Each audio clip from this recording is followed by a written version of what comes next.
How much money does one need to be happy? According to research, approximately 130,000 to 150,000 US dollars is needed for one to live a happy life. However, this is according to the world definition of happiness. Is this real happiness? Nobody in the world is happy. Even those men with billions of dollars, mansions, and rulers of entire countries are still not in peace, in happiness, or satisfied. They still want more money, more power, or control. So how can one find true happiness? Happiness seems to be something that comes and goes, and we seem to be getting less of it these days. In life, everyone is pursuing various goals. In such pursuits, one is ultimately seeking nothing but happiness. If a man's goal was to own a Ferrari car, then when he has achieved his goal, he is then going to be worried about someone coming along and stealing it. So this begs the question, are we clear about what happiness is, where to seek it, and how to achieve real happiness? Real happiness is a balanced state of mind, when thoughts are at rest. It is a state free of agitations, which are caused by unfulfilled desires of the mind. Desire is the thick stream of indiscriminate thought flow within us, drawn towards the world of objects and beings, stimulated by our five senses, namely eyes, ears, nose, etc. We entertain desires within ourselves to fill the void or to overcome the sense of unfulfillment, to quieten these agitations caused by unfulfilled desires. We go through a variety of experiences at the physical, mental, and intellectual levels of our personality. We contact objects, beings, emotions, and thoughts of the world and try to find fulfillment in them. For example, a child with toys, youth with wealth, men and women, the elderly with a newspaper, and old friends.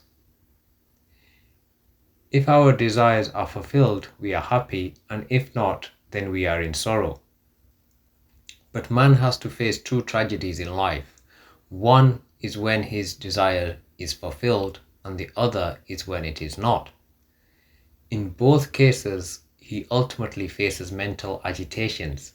In one case, it's early, and in the other, it's later on. The world is in a constant flux of change, which makes the experiences of the world changing, passing and fleeting. The happiness derived from the worldly objects, emotions and thoughts are also passing in nature. For example, joy derived from an ice cream lasts only for a while. An old man reads a book or a newspaper which absorbs him for a few hours only. So worldly happiness is not permanent, it is fleeting, it is constantly changing. Therefore, lacking the knowledge of true happiness and its source, one focuses on the world and objects within it to provide us with true happiness. But that results in experiencing instant joys followed by emptiness, sorrow, and suffering. For example, you have thought of buying a new house and you create an idea that when you purchase this house, you will be happy. True, you will be happy temporarily, providing you manage to purchase the new home. And it turns out to be all that you expected it to be. But if you do not manage to purchase that new house, then you will suffer. People do not go after money, people, houses, etc. These are just ideas and concepts. It is the ideas behind these things that drive a person. We project what it's going to be like, but it never is. Our projection is, if I have X dollars, I will be happy. It's just an idea in our head. A young man plucked a beautiful rose to enjoy its fragrance. When he brought the rose in contact with his nose to enjoy its fragrance, a bee inside the rose suddenly stung him on the tip of his nose. The man cried in pain and the rose fell from his hand.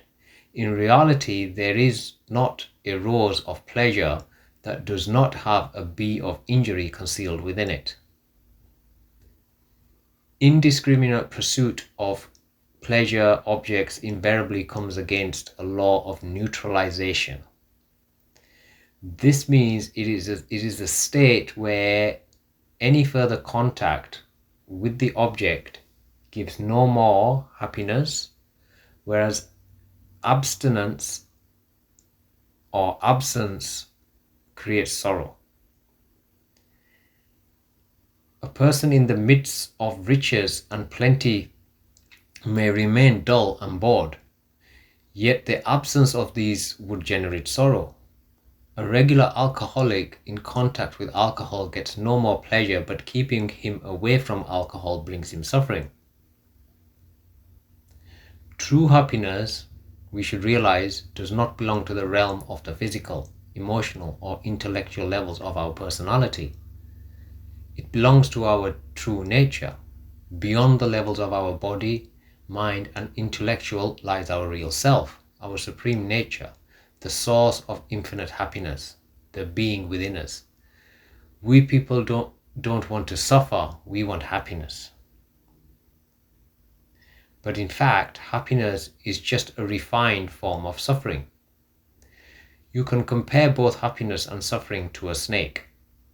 The head of the snake is sorrow and the tail of the snake is happiness.